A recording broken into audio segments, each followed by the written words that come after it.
Hello students, अब मैं आपको जो इनइक्वलिटीज है इसके कुछ फंडामेंटल रूल बताता हूँ। मूलभूत जो असमीकरणों के मूलभूत जो नियम है वो आपको समझाता हूँ। देखिए, यदि a तथा b दो वास्तविक संख्या है, मैं यहाँ वास्तविक संख्या की बात कर रहे हैं, वास्तविक संख्या है, रियल नंबर है।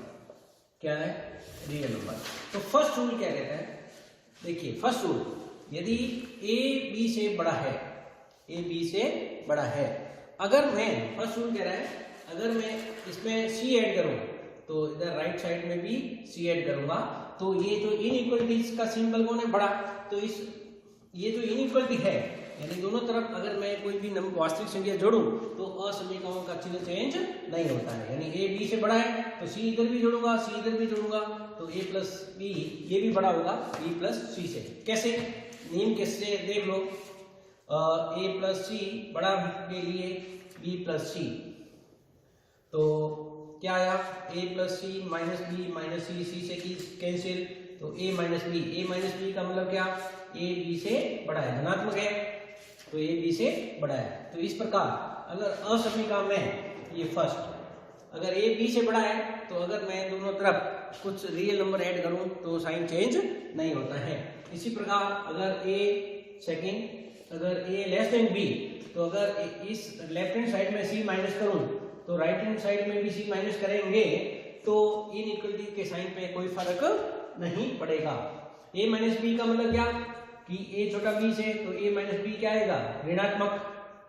क्या आना चाहिए? ऋणात्मक। इसका मतलब a माइनस b छोटा है, तो वही डेफिनेशन से b माइनस c, तो a minus c minus b plus c, c से c कट गया, यहाँ नेगेटिव ले लो तो इसका मतलब ये क्या हुआ? नेगेटिव आया, तो इसका मतलब ये क्या है? ये b से छोटा है।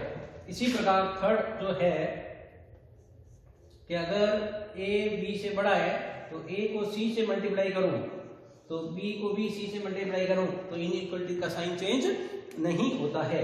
और फोर्थ है, अगर a b से बड़ा है तो a को मैं c से डिवाइड करूं और अगर मैं b को भी c से डिवाइड करूं तो असमीकरण का चिन्ह चेंज नहीं होता है।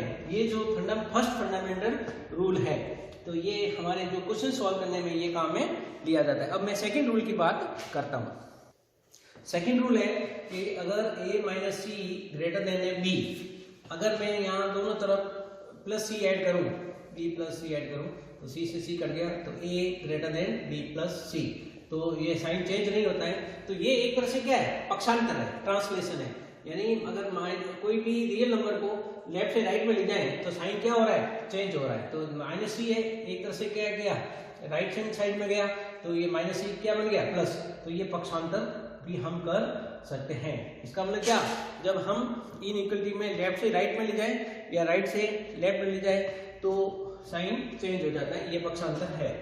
थर्ड है, अगर a b से बड़ा है, अगर मैं इसको किसी नेगेटिव से मल्टीप्लाई करूं तो इनइक्वलिटी का साइन भी चेंज हो जाता है। जैसे a b से बड़ा था तो मैंने नेगेटिव से मल्टीप्लाई किया तो क्या हुआ? ये माइनस a हो गया, इधर भी माइनस b हो गया, तो जो इनइक्वलिटी का साइन था ग्रेटर देन, ये क्या बन गया? लेस देन बन गया।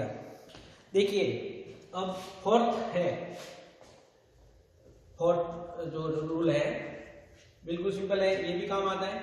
यदि a1 वास्तविक संख्या b1 से बड़ी है, a2 वास्तविक संख्या b2 से बड़ी है, a3 वास्तविक संख्या b3 वास्तविक संख्या से बड़ी है, इसी प्रकार an वास्तविक संख्या bn से बड़ी है, तो इनका सम a1 plus a2 plus a3 plus an, ये भी क्या होगा?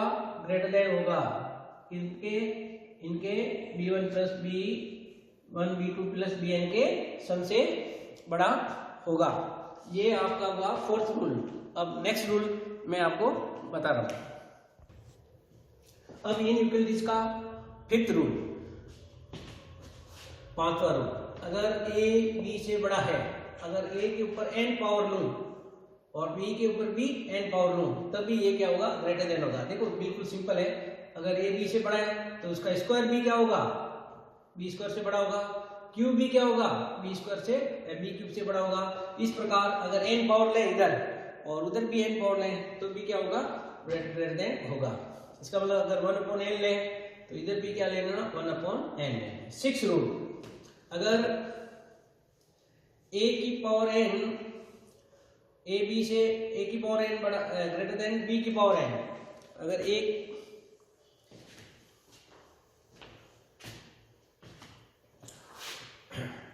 तो e की पावर a, अगर a की पावर n b की ग्रेटर देन b की पावर n, तो a की power minus n greater than b की पावर माइनस n।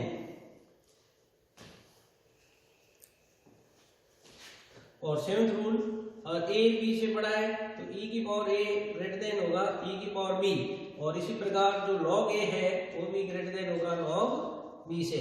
इस प्रकार ये इनइक्वालिटीज के कुछ फंडामेंटल रूल है जो आपको क्वेश्चन सॉल्व करने में काम में लिए जाएंगे। Thank you.